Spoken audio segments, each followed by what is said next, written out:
Lesson 3. The Newton-Raphson method.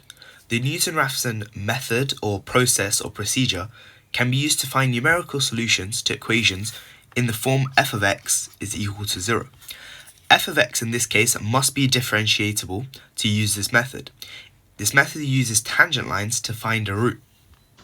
If we start with a generic point on the curve, xn and f of xn, we know that the tangent line at that point will be y minus f of xn is equal to the derivative at that point, f prime of xn, multiplied by x minus xn.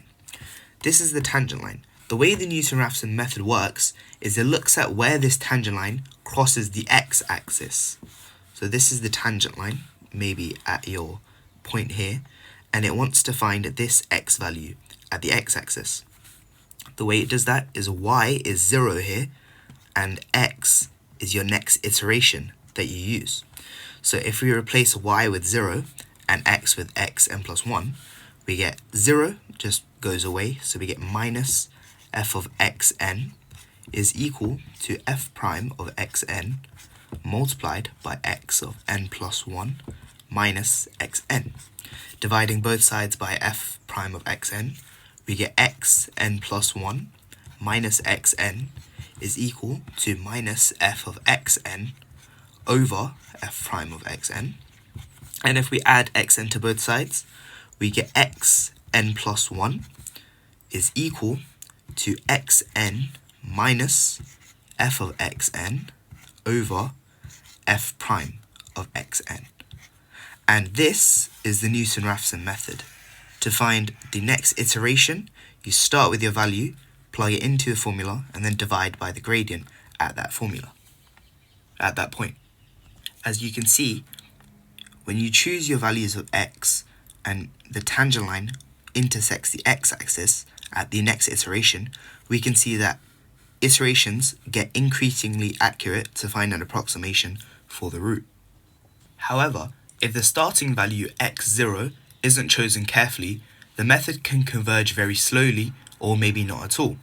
If x0 is near a turning point, or f prime of x0 is close to 0, then that means the tangent will intercept the x-axis a long way from x0.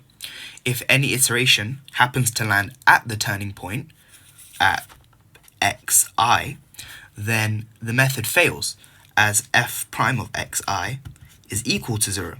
And so division by 0 occurs in the method, which is invalid. Graphically, this means that the tangent line would be parallel to the x-axis, and so it would never intersect. Let's do one example. The diagram shows the curve y equals to f of x, which is equal to x cubed plus 2x squared minus 5x minus 4. Point A with x coordinate p is a stationary point. F of x is equal to 0 has a root alpha where 1.8 is less than alpha, which is less than 1.9. Part A. Explain why x0 is equal to p is unsuitable to find alpha using the Newton-Raphson method. And part B. Using x0 is equal to 2, apply the Newton-Raphson method to find an approximation for alpha to 3dp. Sorry, that should say use it twice. For part A, the point A, where x is equal to p, is a turning point. So the gradient at that point, f prime of p, will be equal to 0.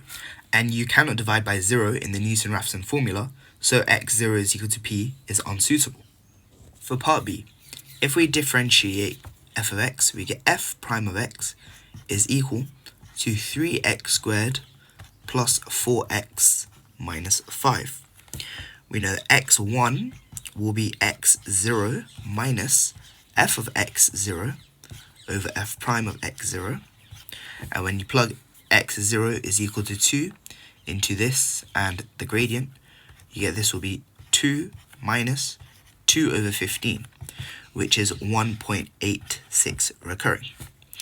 x2 will be equal to x1 minus f of x1 over f prime of x1, which will be equal to 1.86 recurring minus 0.1398517 over 12.919992.